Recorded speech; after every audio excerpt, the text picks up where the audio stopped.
Hi, good evening everyone. Next one sided disease గురించి ముందుగా చెప్పుకోవడానికి ముందు వచ్చినది ఈ 183 ఎఫ్ఆర్జం ఫుట్ నోటు లాస్ట్ సెషన్లో చెప్పుకోవడం జరిగింది. దానికి సంబంధించి కొన్ని డౌట్స్ ఉన్నాయనేసి కొంతమంది పర్సనల్గా రిక్వెస్ట్ చేశారు ఇంకొకసారి చెప్పమని. ఫస్ట్ దీని గురించి చెప్పుకొని ఆ తర్వాత వన్ సైడెడ్ డిసీజ్ గురించి చెప్తాను. ఓకే, దీనికన్నా ముందు ఏంటంటే వాళ్ళు అలా పర్సనల్గా మెసేజ్ చేశారు. నాకు సంతోషం అనిపించింది అనమాట. ఎన్ని రోజులు నేను ఆర్గనాన్ ఆఫ్ మెడిసిన్ క్లాసెస్ చెప్తున్నాను, అసలు వాళ్ళకి ఎంతవరకు అర్థమవుతుంది ఏంటి అంటే కొంతమంది బాగా చెప్పారని చెప్పేస్తున్నారు, కానీ దానికి సంబంధించి ఇంకా ఎలా ఉంది ఏంటి ఫీడ్బ్యాక్ మా వరకు రీచ్ అవ్వట్లేదు అనమాట. సో ఈ భాగంగా వాళ్ళు ఒకరు మాకు అర్థం కాలేదు మళ్ళీ చెప్పండి అనేసరికి నాకు చాలా సంతోషం అనిపించింది అనమాట. ఇది నెక్స్ట్ ఇంకొకటి, మీకు ఇక్కడ ఉన్నవాళ్ళు కొత్త వాళ్ళు ఉన్నారేమో తెలీదు, పాత వాళ్ళు అయితే అందరూ మన వాళ్ళే. నెక్స్ట్ ఇక్కడ ఇదేం మన కాలేజ్ ఏం కాదు, మీరు మమ్మల్ని ఏదైనా అడిగితే మేము విసుక్కోవడానికి, కోప్పడడానికి, ఎగ్జామ్స్లో ఫెయిల్ చేయడానికి అలాంటివి. అయితే ఎవరైనా ఏదన్నా మీ డౌట్స్ మీరు స్వతంత్రంగా అడగచ్చు. ఇక్కడ మాకు తెలియకపోతే మా సీనియర్స్ ఇంకొకరు వేరే వాళ్ళన్నా వాటిని క్లారిఫై చేస్తారు అక్కడికి. నెక్స్ట్ ఇంకొకటి, నేర్చుకునే వాళ్ళందరూ తర్వాత ఈ సిఎంఈలో అటెండ్ అవుతున్న వాళ్ళందరూ కూడా మనందరం కూడా ఒకే మైండ్ సెట్ పీపుల్ ఉన్న వాళ్ళం అనమాట. Birds of same feathers fly together అన్నట్లుగా మనం ఇక్కడ వచ్చి నేర్చుకునే వాళ్ళందరూ కూడా ఒకలాంటి హోమియోపతి మీద ప్యాషన్ ఉన్న వాళ్ళు, కరెక్ట్గా సిస్టమ్కి ఆర్డెంట్గా ఉండి ట్రీట్మెంట్ చేద్దాం అనేటటువంటి వాళ్ళే ఇక్కడ వస్తున్నారు. అండ్ నెక్స్ట్ ఇక్కడ ఈ సిఎంఈలో కూడా రెగ్యులర్గా అటెండ్ అయ్యే వాళ్ళు కానీ, చెప్పేవాళ్ళు కానీ, వినే వాళ్ళందరూ కూడా ఈ టైప్ ఆఫ్ మెంటాలిటీ ఉన్నవాళ్ళే.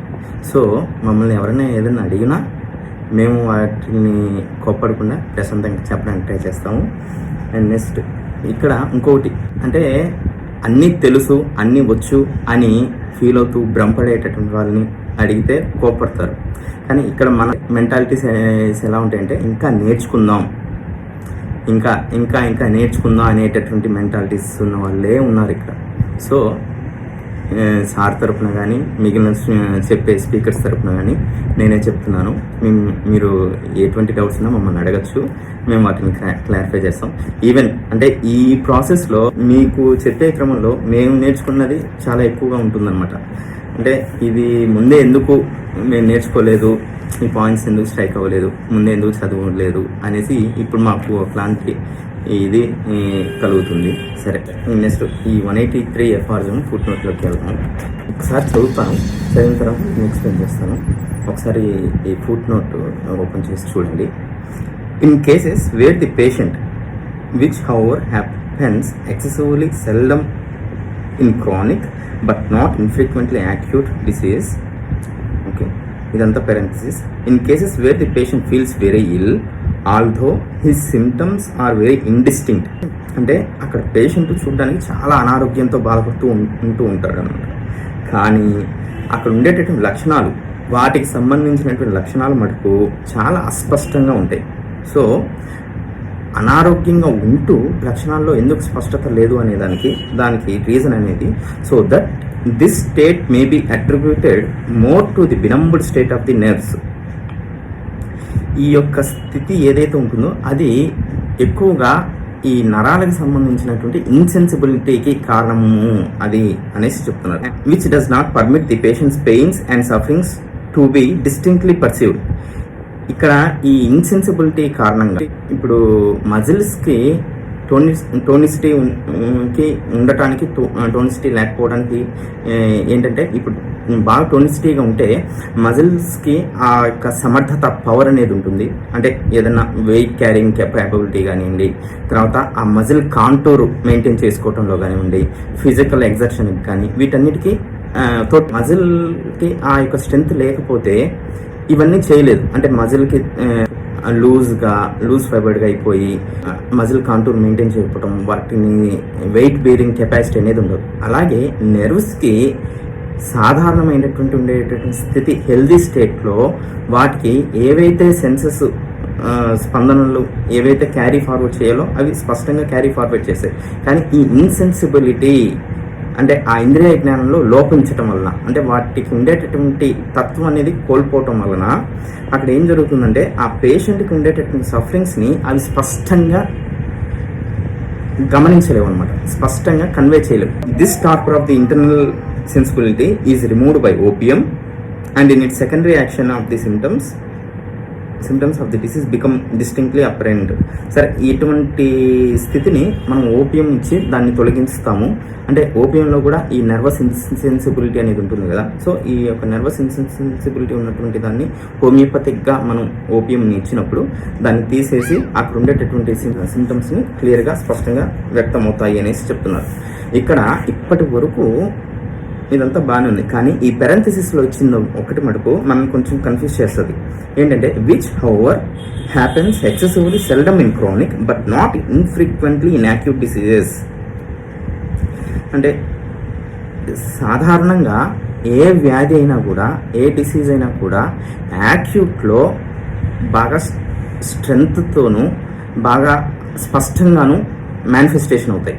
క్రానిక్లో వాటి యొక్క వైటాలిటీ, విగర్ అంత ఎక్కువగా స్ట్రాంగ్గా ఉండకపోవటం చేత అస్పష్టంగా వ్యక్తమవుతుంది. కానీ ఇక్కడ చెప్పడం which however happens excessively seldom in chronic, అంటే క్రానిక్లో చాలా అరుదుగా జరుగుతుందంట, but not infrequently in acute డిసీజ్లో చాలా తరచుగా జరుగుతుందంట. ఏంటిది ఈ ఇన్సెన్సిబిలిటీ అనేది? ఫర్ ఎగ్జాంపుల్, ఇప్పటివరకు మనం నేర్చుకున్నటువంటి ఆర్గనాన్ ఆఫ్ మెడిసిన్ కాన్సెప్ట్స్ ప్రకారం ఏ వ్యాధి అయినా కూడా యాక్యూట్ డిసీజ్ అంటే యాక్యూట్ ఫేజ్లో, తరుణ వ్యాధిలో లక్షణాల యొక్క వ్యక్తీకరణ అంటే లక్షణాల యొక్క ఎక్స్ప్రెషన్, మేనిఫెస్టేషన్లో ఎక్కువ బలంతో బయటపడుతూ ఉంటాయి, ఎక్కువ స్ట్రెంగ్త్తో. అదే క్రానిక్ కంప్లైంట్స్లో కానీ అయినట్లయితే వైటల్ ఫోర్స్ బలహీనపడటం ద్వారా ఆ యొక్క లక్షణాల యొక్క మేనిఫెస్టేషన్, ఆ యొక్క లక్షణాల యొక్క వ్యక్తీకరణలో తక్కువ తీవ్రతతో బయటపడుతూ ఉంటాయి. అయితే ఈ ఫుట్ నోట్లో చెప్తున్నది ఏంటంటే కొంచెం సూక్ష్మంగా మనం అర్థం చేసుకోవాల్సి వస్తుంది అనమాట. సూక్ష్మంగా అర్థం చేసుకున్నట్లయితే హనుమాన్ గారు చెప్తున్నది అదే అనమాట. ఫర్ ఎగ్జాంపుల్, రోగి అనారోగ్యంతో బాధపడుతున్నప్పుడు అతని లక్షణాలు అస్పష్టంగా వ్యక్తమవుతుంటాయి. దానికి కారణం అనేది ఈ నెర్వ్స్కునే బినంబుడు స్టేట్ వల్ల, ఇన్సెన్సిబిలిటీ వల్ల అది ఉంటుంది అని అంటున్నారు. అనగా నరాలకి ఉండవలసినంత సెన్సిబిలిటీ, ఆ ఇంద్రియ జ్ఞానం లేకపోవటం చేత లక్షణాలు అస్పష్టంగా గోచరిస్తాయి అని చెప్తున్నాను అనమాట. అసలు నరాలకి ఇన్సెన్సిబిలిటీ అంటే ఇదనమాట మెయిన్ ఇక్కడ పాయింట్. ఇప్పుడు యాక్యూట్ ఫేజ్లో ఏ డిసీజ్ అయినా కూడా స్పష్టంగా ఎక్కువ స్ట్రెంగ్త్తో మేనిఫెస్ట్ అవుతుందని చెప్తున్నాం కదా. ఇక్కడ మెయిన్ సిమ్టమ్స్ అక్కడ అనారోగ్యంతో ఉన్నప్పటికీ సిమ్టమ్స్ అంత స్పష్టంగా బయటకి పడవు అని చెప్తున్నారు. దానికి కారణం నెర్వ్స్కి వాటికి ఉండేటటువంటి సెన్సిబిలిటీ అవి కోల్పోవటం చేత, లేదంటే వాటికి ఉండాల్సినంత స్ట్రెంగ్త్ లేకపోవటం చేత ఇన్సెన్సిబుల్గా తయారైపోతుంది. ఆ ఇన్సెన్సిబుల్గా అవటం కారణం చేత అది యాక్యూట్ ఫేజ్లో నెర్వ్స్కి ఉండేటటువంటి ఇన్సెన్సిబిలిటీ ఎక్కువగా ఉంటుంది. అంతే కదా, నెర్వ్స్కి ఇన్సెన్సిబిలిటీ అనేది ఒక డిసీజ్ కండిషన్ అని అనుకున్నట్లయితే అది యాక్యూట్ ఫేజ్, క్రానిక్ ఫేజ్. అంటే యాక్యూట్ ఫేజ్లో బాగా ఎక్కువ స్ట్రెంగ్త్తో మేనిఫెస్ట్ అవుతుంది. క్రానిక్ ఫేజ్లో ఆ ఇన్సెన్సిబిలిటీ ఆఫ్ నెర్వ్స్ అనేది కొంచెం తక్కువ స్థాయిలో, తక్కువ తీవ్రతతో బయటపడుతూ ఉంటుంది. సో ఫర్ ఎగ్జాంపుల్, ఒక సైడ్గా పెయిన్ ఉందనుకోండి.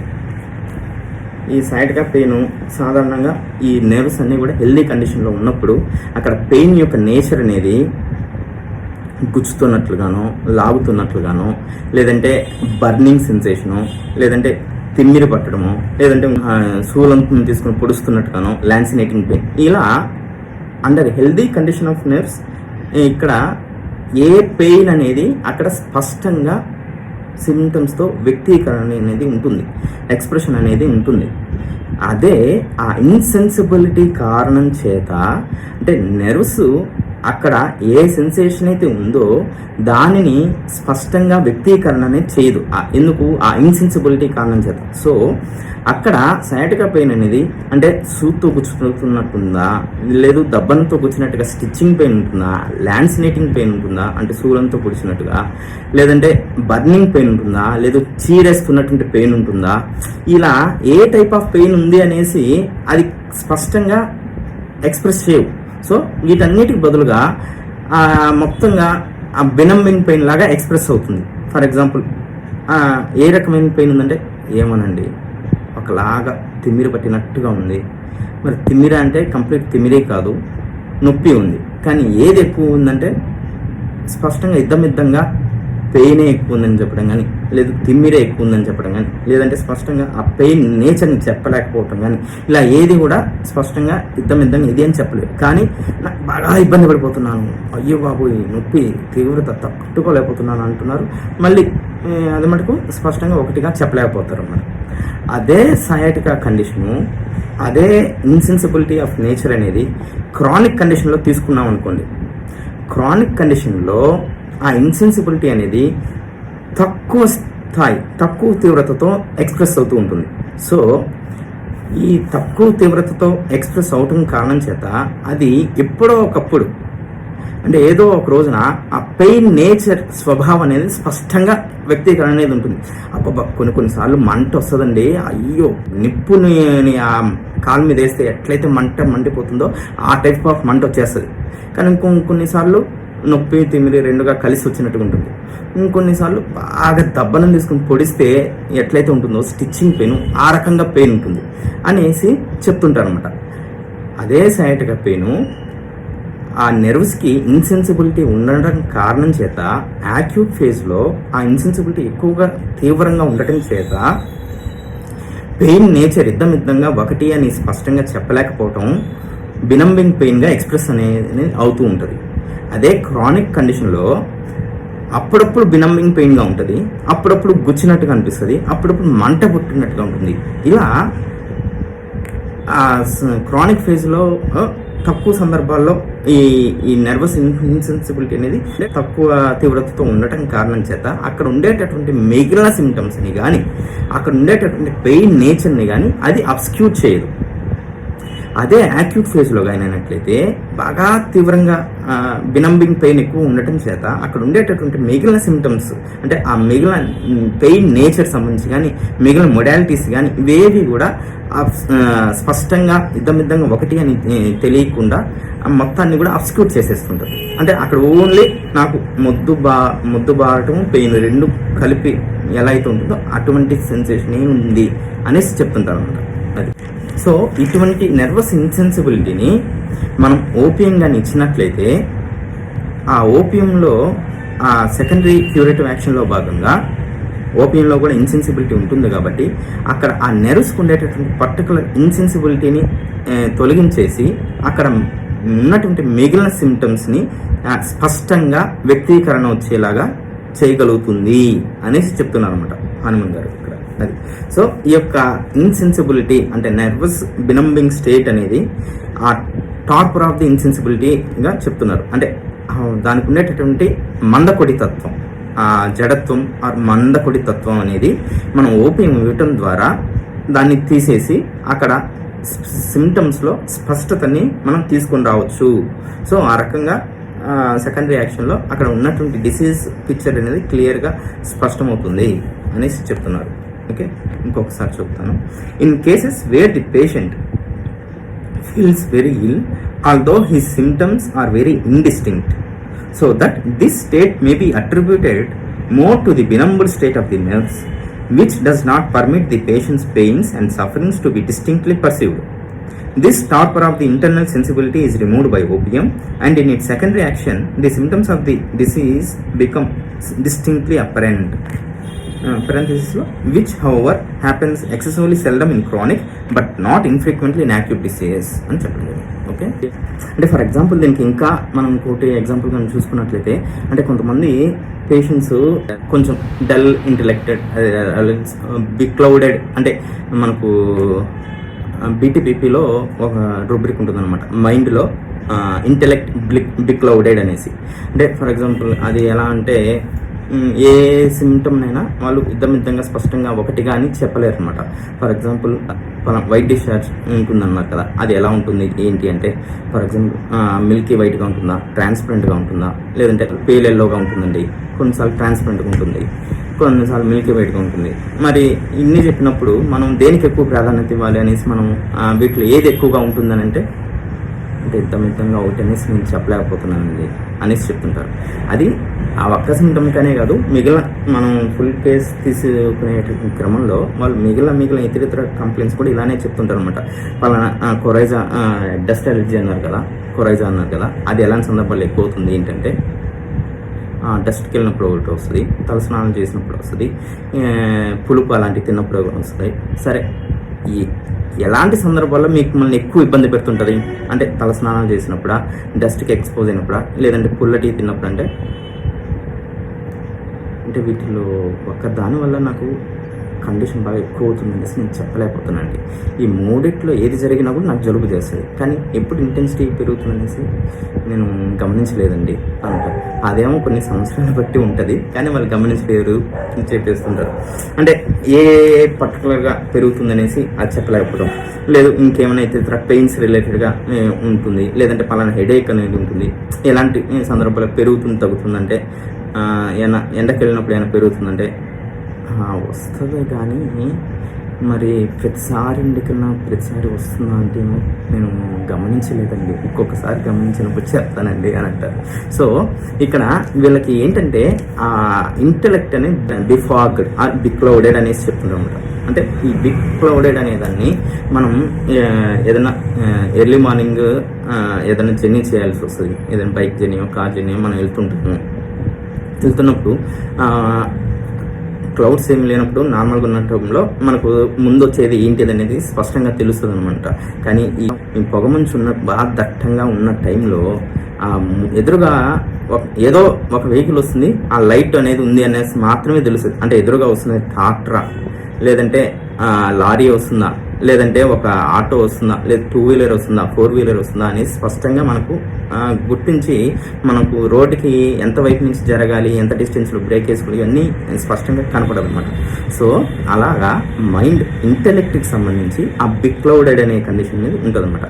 సో ఆ బిగ్ క్లౌడెడ్ని మ్యాచ్ చేస్తూ పలానా ఏదో కార్బ్ సల్ఫ్ అనే మెడిసిన్ వేసామనుకోండి, నెక్స్ట్ తదనంతర దాని యొక్క యాక్షన్లో ఆ మైండ్ సంబంధించిన ఆ ఇంటెలెక్ట్లో కొంత యాక్టివిటీ ఇంప్రూవ్ అయ్యి అన్నీ కూడా అంతకుముందు యుద్ధంగా పలానా టైంలో పెరుగుతున్నాయి పెరగదు అనేసి చెప్పలేని వాళ్ళు ఆ ఇంటెలెక్ట్ ఇంప్రూవ్ అవ్వటం వల్ల వాళ్ళు ఈసారి అవునండి పలానా పెయిన్స్ మోకాలు నొప్పులు మెట్లు ఎక్కుతున్నప్పుడు పెరుగుతాయి, మెట్లు దిగేటప్పుడు అంతగా అనిపించదు అని స్పష్టంగా చెప్పడం అనేది జరుగుతుంది అనమాట.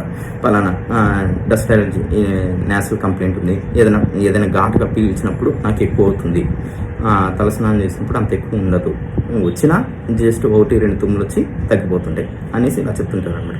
సో ఇక్కడ మైండ్కి ఉండేటటువంటి ఆ ఇంటెలెక్ట్కి ఉన్నటువంటి ఆ ఫాగ్డ్ స్టేట్, బిక్లౌడెడ్ స్టేట్ని ఆ కేసులో పలానా కార్బ్స్ చూడటం జరిగింది. అక్కడ ఇండివిజువలైజేషన్ భాగంగా ఎవరికి వాళ్ళకి సెట్ అయినటువంటి మెడిసిన్ ఇచ్చినప్పుడు అది ఎలా అయితే తగ్గించుకుంటుందో, అది పోయిన తర్వాత వాళ్ళు స్పష్టంగా సింటమ్స్ని చెప్పగలుగుతున్నారో, అలాగే ఇక్కడ ఈ నర్వస్ ఇన్సెన్సిబిలిటీ ఉన్నటువంటి కండిషన్స్లో కూడా ఆ ఓపియం ఇచ్చినప్పుడు ఆ యొక్క ఇన్సెన్సిబిలిటీ ఆఫ్ నర్వ్స్ అనేది తొలగించి అక్కడ ఉండేటటువంటి మిగిలిన ఇతర సింటమ్స్లో క్లారిటీని తీసుకొని వస్తుంది అన్నమాట. అది ఓకేనా? ఇది క్లియర్ అయిందా ఈ డౌట్? ఇంకొకటి ఇక్కడ మనకు ఈ యొక్క నర్వస్ ఇన్సెన్సిబిలిటీ అని చెప్తున్నాం, కానీ అసలు ఇది ఏ కారణం వల్ల వస్తుంది ఏంటి అంటే, ఇప్పుడు కొంతమంది స్టిమ్యులెంట్స్ తీసేసుకుంటూ ఉంటుంటారు.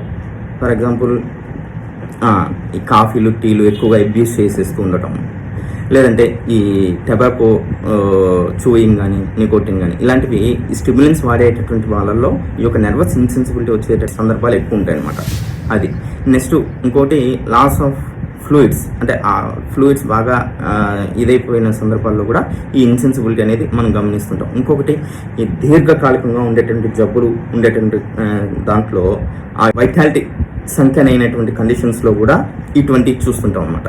సో ఇది అండ్ నెక్స్ట్ కొంతమంది ఈ స్లీపింగ్ పిల్స్ ఇలాంటివి వాడుతూ ఉంటారు కదా, వాళ్ళలో కూడా చూసే అవకాశాలు ఉండొచ్చు. ఎందుకంటే అవి కూడా నార్కోటిక్స్ రిలేటెడ్ మెడిసిన్ కాబట్టి అవి కూడా ఆ యొక్క నర్వ్స్ని బినంబింగ్ చేసేటటువంటి సమర్థత అనేసి ఆ యొక్క నార్కోటిక్ డ్రగ్స్కి ఉంటుంది కాబట్టి అది కూడా అక్కడ వచ్చే సందర్భాలు అనేది ఉంటుందన్నమాట. అది